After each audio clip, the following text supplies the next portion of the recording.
നല്ലത് കള്ളുഷാപ്പിൽ നിന്ന് ഞാൻ നിസ്കരിക്കലെന്ന് അറിയുമ്പോൾ അത് നല്ല എന്നോട് ഭയങ്കര കയറി കഴിഞ്ഞാൽ നമുക്കറിയാം അല്ല ഉണ്ട്, തെറ്റാണ്, പക്ഷെ പറ്റുന്നില്ല, നമുക്ക് ഓളെ വിട്ടിട്ട് അങ്ങോട്ട് പോരാൻ പറ്റുന്നില്ല. പിന്നെ ചില ആളുകൾക്ക് വേറെ ചിന്ത, കല്യാണം കഴിഞ്ഞാൽ ഞാൻ അയാളെ മാറ്റിയെടുത്തോളാം, നിങ്ങൾ അയാളെ അമ്മയല്ല വാപ്പിയല്ല, മനസ്സിലായിക്കൂടി.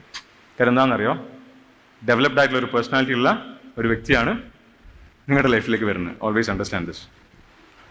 കല്യാണം കഴിഞ്ഞ് മാറ്റിയെടുക്കാൻ വേണ്ടി ആരും ചിന്തിക്കേണ്ട. That's not gonna happen. ചിലപ്പോൾ സംഭവിച്ചേക്കാം, എനിക്ക് മാറ്റാൻ കഴിയില്ല. Unless and until he chooses to change. അയാൾ മാറാൻ ഉദ്ദേശിക്കാതെ അയാൾ മാറൂല, ഉറപ്പ് ഇതിൻ്റെ വാക്കാ. ഇനിയിപ്പോൾ അയാൾ മാറുന്നുണ്ട് എന്ന് വിചാരിക്കുക, നിങ്ങൾക്ക് വേണ്ടി, എനിക്ക് വേണ്ടി അയാൾ മാറി, നിങ്ങൾ എനിക്ക് വേണ്ടി ഒന്ന് ചെയ്യും എന്ന് അറിഞ്ഞായിരിക്കും അയാൾ ചെയ്യും. തമാശല്ല, സീരിയസ് ആയിട്ട്. അങ്ക് വേണ്ടി ഞാൻ കള്ളുടി നിർത്തി, അങ്ക് വേണ്ടി ഞാൻ സിഗരറ്റ് വലി നിർത്തി. എന്തുകൊണ്ടാണെന്നറിയോ, ഇപ്പം എനിക്ക് നല്ല ഫീലിംഗ് തരുന്നുണ്ട്.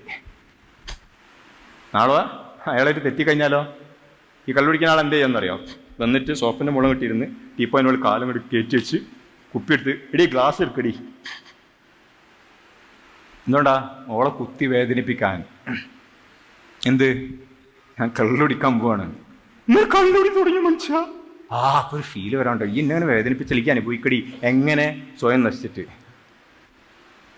ടെലിവിഷൻ ദുശീലമുള്ള ആളുകളുണ്ടാവും അല്ലേ?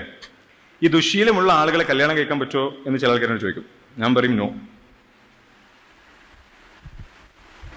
ദുശീലമുള്ള ആളുകളെ കല്യാണം കഴിക്കാൻ പറ്റുമോ? നോ. അയാള് ദുശീലമാണ്, അയാൾ ആ ശീലം മാറ്റാതെ. എന്താ ഈ ദുശീലം എന്ന് പറഞ്ഞാൽ? We have a lot of things, right? ദുശീലം. എന്തുകൊണ്ടാണ് ദുശീലുള്ള ആളടുത്ത് നമ്മൾ പോയി പോകുന്നത്? എന്താണെന്നറിയാം, നമുക്ക് ആ ഗ്യാപ്പുള്ള ഉണ്ടാവും. അയാൾ കള്ളുടിക്കും, സിഗരറ്റ് വലിക്കും, പക്ഷെ എന്നെ പൊല്ലും പോലെ നോക്കും.